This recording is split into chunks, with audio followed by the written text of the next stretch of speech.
She's just a medic. That's what Sergeant First Class Carver said when Specialist Bryn Hollis asked to qualify on the sniper rifle during downtime at Combat Outpost Keating. She was 25 years old, a combat medic who'd saved 14 lives in 7 months, and she'd grown up shooting competitively in rural Idaho before medical school derailed her Olympic aspirations. The sniper section laughed it off until she put 10 consecutive rounds through a target at 800 meters, with a borrowed rifle she'd never fired before. Then the laughter stopped. 3 weeks later, when an enemy sniper pinned down an entire platoon and the designated marksman couldn't locate him, everyone would remember that Bryn Hollis was never just anything. Specialist Bryn Hollis knelt in the aid station at Combat Outpost Keating, organizing medical supplies that had arrived on the morning resupply helicopter. She was 25, lean and focused with hands that moved efficiently through inventory checks. Her medical bag sat within arm's reach, always packed, always ready. In 7 months at COP Keating, she'd treated everything from shrapnel wounds to heat exhaustion to a soldier who'd been bitten by a viper.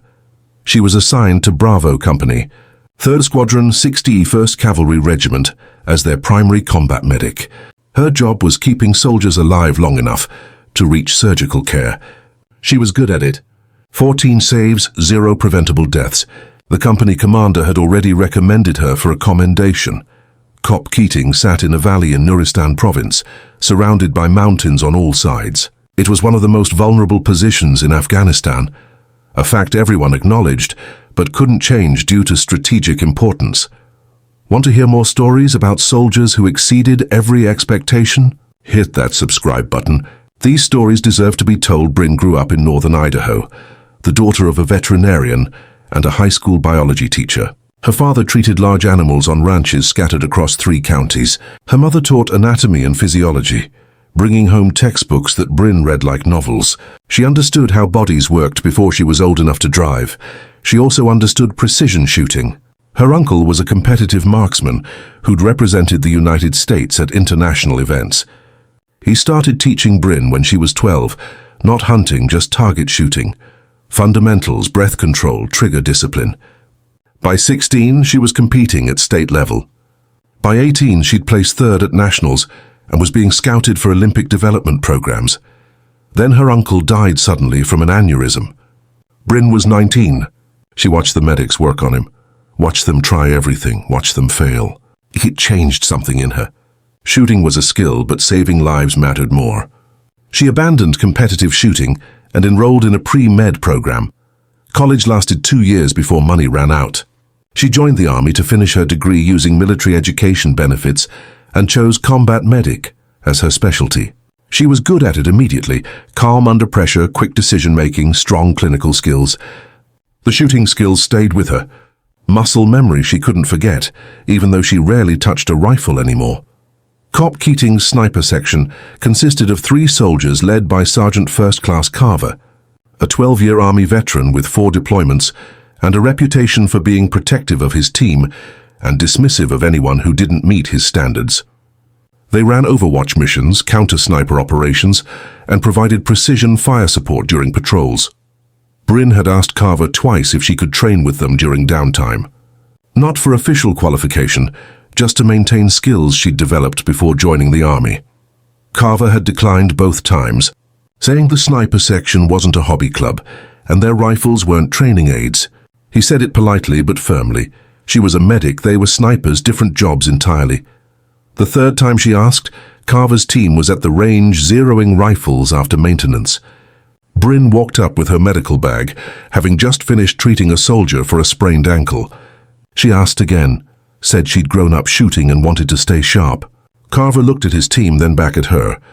He said if she could hit a target at 800 meters with 3 shots, she could train with them anytime she wanted. It was a test designed to end the conversation. 800 meters was a difficult shot, requiring specific knowledge of ballistics, wind reading, and rifle characteristics. Carver expected her to miss, prove she was out of her depth, and stop asking. Bryn borrowed Corporal Mendez's M110 sniper rifle, a weapon she'd never fired. She asked for 5 minutes to familiarize herself with it. Carver said, "Take all the time you need." She checked the scope, the zero, the trigger pull. She asked what ammunition they were using, and what the current wind speed was. Mendez gave her the information, curious now. She took the rifle to the line, settled into a prone position and fired 10 shots. All 10 hit center mass on an 800-meter target. The range went quiet. Carver walked down range with binoculars, confirmed the hits and came back looking like he'd swallowed something unpleasant. He asked where she'd learned to shoot like that. Bryn told him about her uncle, the competitions, the years of training before she'd switched to medicine. Carver nodded slowly and said she could train with them during off hours. That should have been the end of it. Bryn didn't want to become a sniper. She was a medic and she was good at it. But she missed shooting the way some people miss playing an instrument.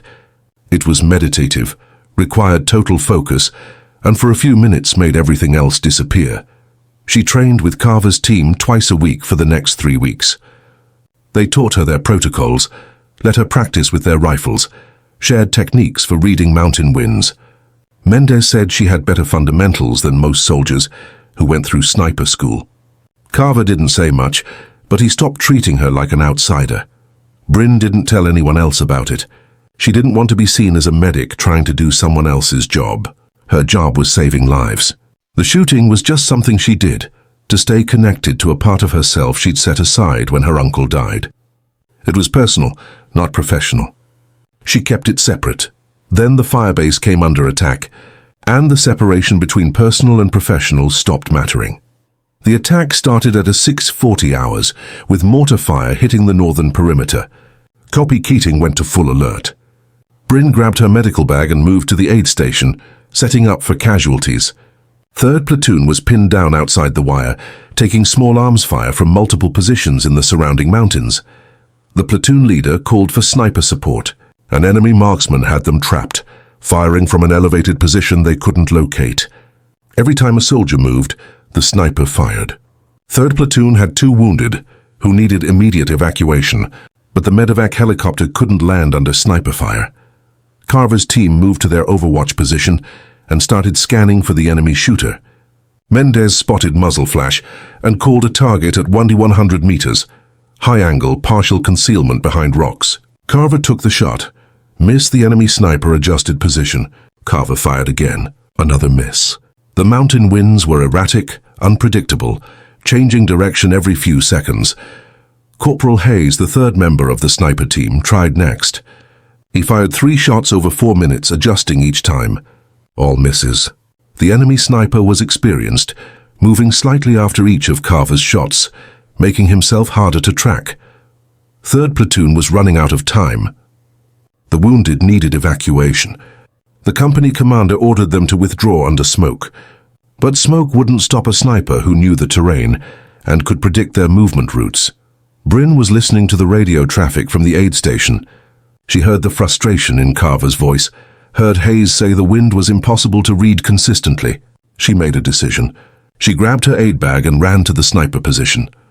Carver was setting up for another shot when Bryn arrived. She said she could make the shot. Carver looked at her like she was insane. He said this wasn't the range.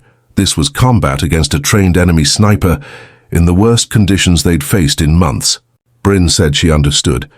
She said she'd grown up shooting in Idaho mountains, where winds changed every 30 seconds. She could read it. Carver hesitated. Then he made a command decision. He handed her his rifle. Mendez stayed on the spotting scope, feeding her information. Range, target description, estimated wind. Bryn settled in behind the rifle. She watched the mountains. Not the target area, the surrounding terrain. Trees bending, dust moving, the way ridges channeled wind from different directions. She'd learned this in Idaho. Mountain winds weren't consistent, but they had rhythms. You couldn't fight them. You had to wait for the right moment when everything aligned. She waited 45 seconds. Then the wind dropped momentarily, the trees stopped moving, and she had maybe a 3-second window. She adjusted for the 1 to 100 meter range, the upward angle, the brief wind pause. She fired. Through the spotting scope, Mendez saw the enemy sniper drop. He confirmed hit, target down. The firebase erupted with activity. 3rd Platoon moved immediately, evacuating their wounded. The medevac helicopter landed 6 minutes later. Bryn handed the rifle back to Carver. She didn't say anything. She ran back to the aid station to receive the wounded soldiers. Her hands shook slightly as she prepared IV equipment, the adrenaline finally catching up to her. But the wounded arrived stable, and she got to do her actual job, keeping them alive. The company commander called Bryn to his office 3 hours later. He'd heard about the shot from multiple sources. He asked her to explain how a combat medic had made a shot that 3 trained snipers couldn't make. Bryn told him about her background, her training with Carver's team, and her experience reading mountain winds. The commander listened without interrupting. He said he was putting her in for a commendation, not for the shot specifically, but for stepping into a critical gap when it mattered. Then he asked if she wanted to transition to a sniper role officially.